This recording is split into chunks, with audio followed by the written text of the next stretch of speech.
Welcome to Watch Hobby Shop. My name is Joe, and today we're going to see if this is a hype or is it still relevant in 2025. We're going to be taking a look at the Black Bay 58 from Tudor.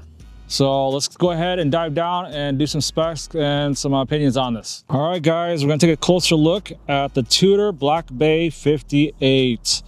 This was a hyped watch back in 2020 when the blue variant came out. In 2019 when the black and gilt dial came out.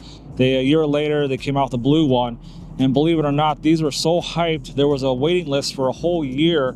So you couldn't even really get these on the market until about 2021 to be able to buy them at the, more reasonable price, as everybody was price gouging these watches since there was a waiting list. I personally have a 7-inch wrist. I've seen a lot of videos. I actually seen one in person at the Tudor store.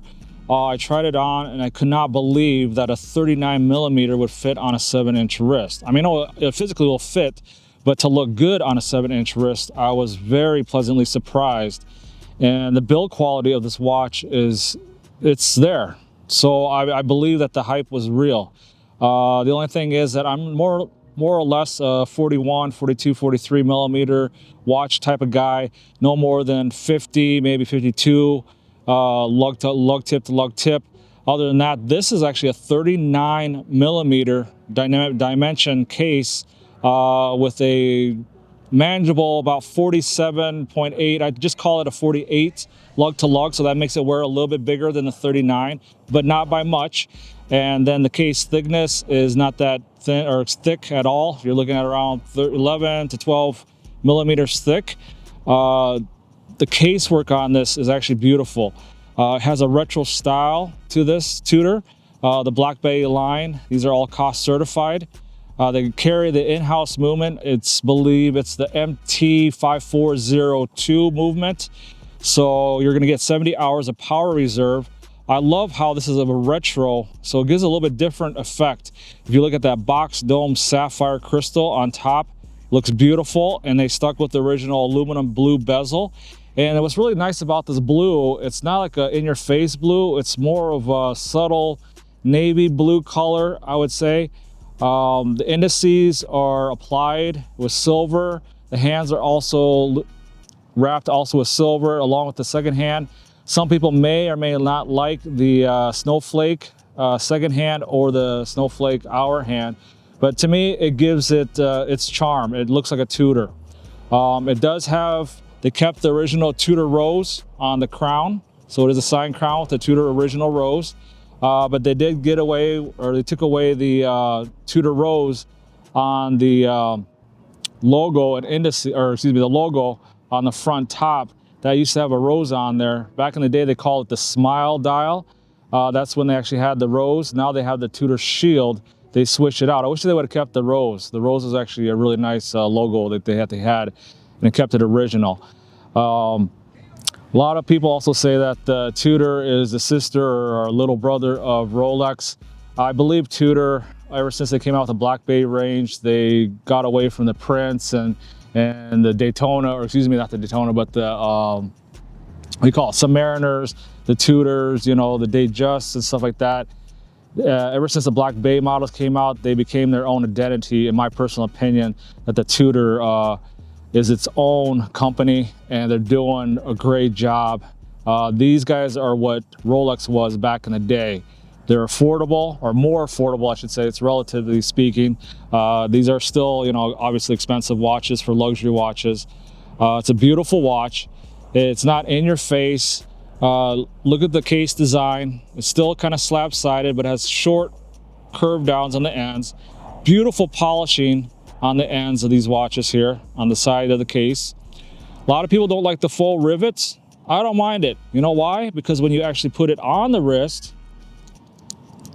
are you guys really looking at the full rivets when you have it on your wrist? Yeah, I don't think so. So what the complaint about the full rivets, I don't mind it. But guys, I have a 7-inch wrist, and I thought this thing was gonna be dainty, tiny, small, look like a girl's watch. I put it on, and it's actually a perfect fit. In my opinion, it kind of wears almost like a 40, pushing 41 maybe, just the way that the case design is. I know it's a little more narrow. but this is a great, comfortable, everyday watch. And then obviously you have the famous Tudor, you know, flip lock, and the ball bearings in here. They have ceramic ball bearings, as you guys can see on the ends here. So that way it leaves less friction from wear and tear. Also, they have ball bearings here on the clasp, fully milled. As you guys can see, it says Geneva, Tudor Geneva. So this bracelet was actually manufactured in Switzerland. If you only see like bands now, there are actually a lot of the bands that are being outsourced to other countries. So the BlackBay kept their bracelets still in-house pretty much in Switzerland. Beautiful class though. One negative though I did have to do was I did have to get a half link on this. So I had to purchase separately a half link because the BlackBays all are full size links. So if you want to get that perfect fit, even with the 3 micro adjustments, I suggest you guys go ahead and buy a half link, and now that makes the watch wear even more comfortably. See? Otherwise, if I didn't have that half link, even with the micro adjustment, it just seemed to be just slightly too loose. And I noticed that 90% of the people, they had that issue. The solution to that is get a half link. So you can either buy one from Tudor, talk to your AD at Tudor, and they can get you guys one. Or if you don't want to spend that much money, I believe there's a company called Uncle Seiko or Uncle Straps. I'm not sure which company it was, but I think they provide also an OEM type style half link that you can add on to the watch to give it a better fit. But yeah, other than that, guys, this watch is actually gorgeous. It's a beautiful piece. If you're looking to get into something affordable, luxury that has a lot of history, that has ties with Rolex, Tudor's killing it out of the park with this watch. It's a beautiful watch. Of course, they do have a sterile case back, so if you want to get it engraved, you know, as a gift or something, it's pretty basic, nothing fancy. No see-through case back. You can't see that MT 5402 movement, but otherwise, I mean, it's fluid. The bracelet is nice and fluid, very soft satin brush. It has circular brushing on the lugs, a little bit of chamfer polish on the edges, along with full polish on the sides of the case. Of course, the full rivets, but it does have screw pins to be able to adjust your links. But again, like I said, invest in the half link if you guys can't get that perfect fit. It's a good investment for this watch. I actually love this watch, guys. I don't know what it is about it. Like, I didn't think I'd like a 39mm watch, but yeah, the hype is real. I decided to pull the trigger and get the Tudor Black Bay 58 and see what the hype was about, and now I see what it is. And it's a great looking watch, guys. You guys can't go wrong with this watch at all. Absolutely not. Just look at the finish work on it. And it's beautiful. It keeps within good time. I think mine's running -1 second, which is within cost. Oh, and the other thing, guys, Tudor does the best bezel action. Even though it's 60 click, I would say they have the best bezel. And it's so refined. I think it's more refined than Rolex, than the Submariner. And then it stops as a detent right at 12, so it locks at 12, and you gotta push harder to make it move. Let me put it to my mic so you guys can hear the bezel action.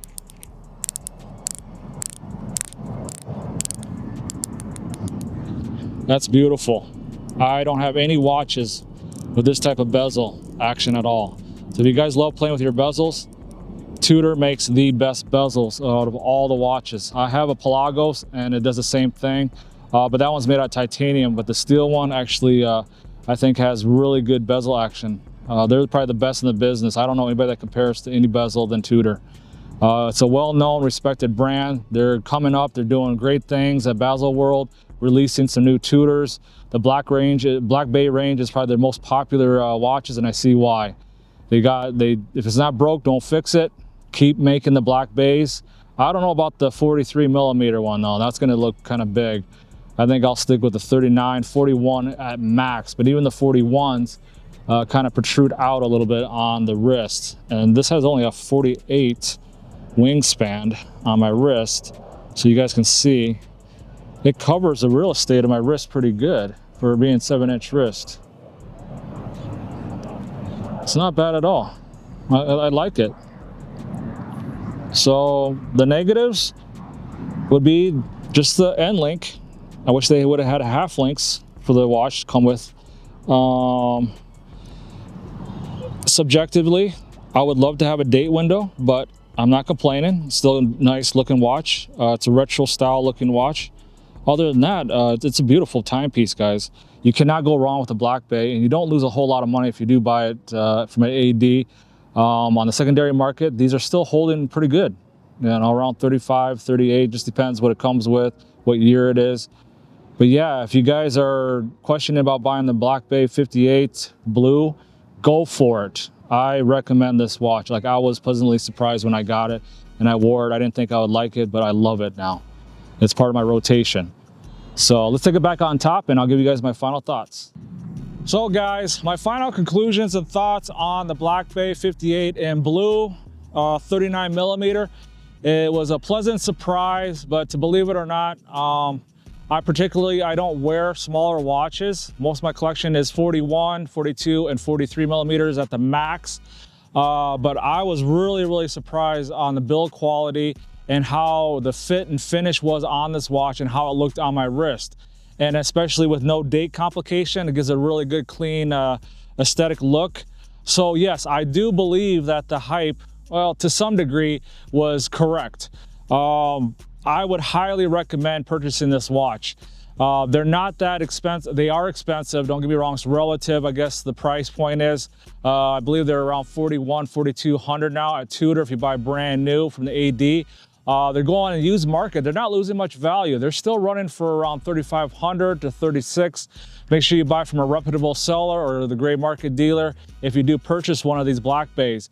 But Tudor is doing a great job. I know this one came out in 2020. This is actually a 2021 variant, but with the newer in-house movement, these are very reliable watches. For the price point, if you guys don't want to spend the price tag of a Rolex, this is definitely a great alternative. And the aesthetics is not too blingy, but at the same time, it's very refined. It looks quality. If you guys have the budget to get one of these, even if it's at pre-owned, make sure you double check the seller. Always buy the seller, not the watch. The price seems to be too good to be true. Don't buy it, guys.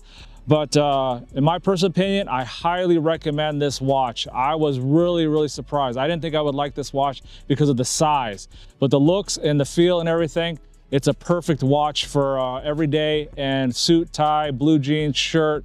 It goes with pretty much everything. With that being said, guys, don't forget to like, subscribe, hit that notification bell, and I will see you guys on the next video.